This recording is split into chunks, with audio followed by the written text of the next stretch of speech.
Welcome to Creamer Media's Polity. I'm Amy Witherden. With me in the studio is Ebrahim Fakir of the Electoral Institute of Southern Africa to discuss politics and governance in 2009. Welcome, Ebrahim.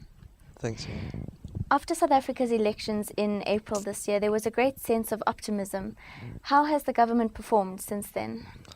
Well, I think you're indeed correct. There was a great wave of optimism immediately after the elections. There was some disappointment, of course, by people who expected that COPE would provide for more formidable opposition.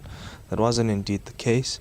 And so, in governance terms, I think if we look at the performance of institutions, Parliament has not been as strong and as vigilant in exercising oversight over the executive as was expected.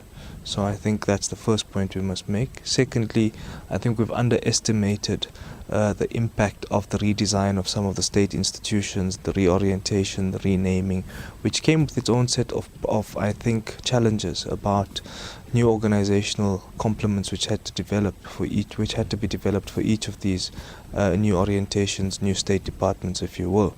Of course, they carried over functions of previous ones, but they were in some cases fused with others. In some cases, for instance, foreign affairs, which changed to international relations and cooperation, had a fundamental reorientation.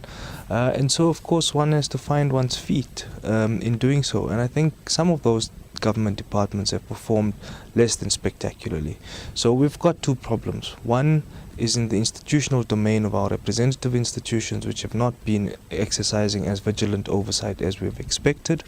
The performance of government institutions in the executive, because of the redesign, the reorientation, has not been living up to promise.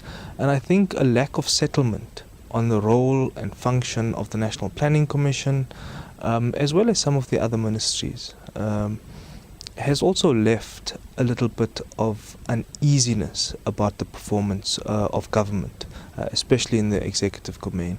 And though we've had some settlement about the fact that COSATU, the ANC, the Communist Party has been able to reach agreement that Trevor Manuel should head the National Planning Commission, there's no real definition about its role and its function, particularly in relation to and vis-a-vis the Economic Planning Ministry.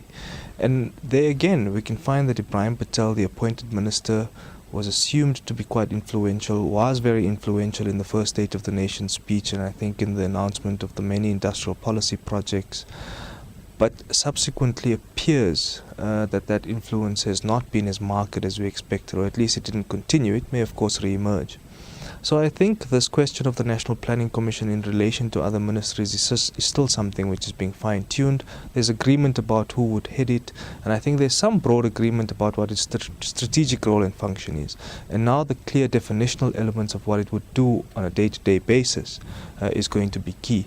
Then outside of the institutional domain, at the level of society, I think, we're all aware of the many, many social protests which occurred this year, some of them very violent.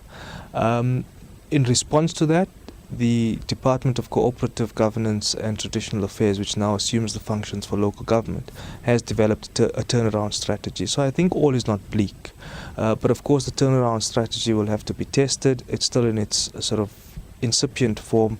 At least it's been published and announced. There's been a series of consultations that the minister and the department have had, including with civil society actors, and I think there's soon a plan to bring business into this fold of outlining and rolling out the local government turnaround strategy. So I think overall the performance is mixed. When we come to the question of the economy, contradictory signals again. On the one hand, you had business confidence 2 months ago rising slightly, and then a month later dipping again. So clearly the jury is out about what the overall performance is. There's clearly mixed signals. There's uncertainty in some areas. There's a lot of certainty in others. And I think there's been serious questions raised about some of the key appointments that President Zuma has made over the last year.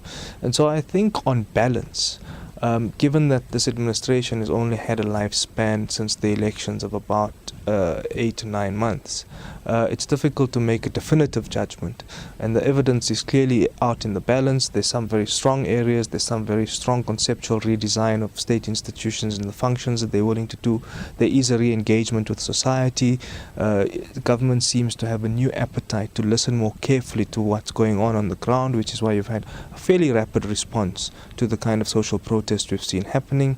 But I don't think we've had equally as rapid a response in addressing some of the factors which have emerged out of the global financial crisis, how that impacts on South Africa, how we're designing some of our state institutions to tackle some of those problems, particularly in the Economic Development Department and through the National Planning Commission. So I think those are the sort of uncertain points. There's obviously some certainty, but much debate around what our approach to crime is, the appointments in the security cluster, and those, of course, have generated lots of debate with widely and divergent views on the success and the anticipated success of what these appointments might be.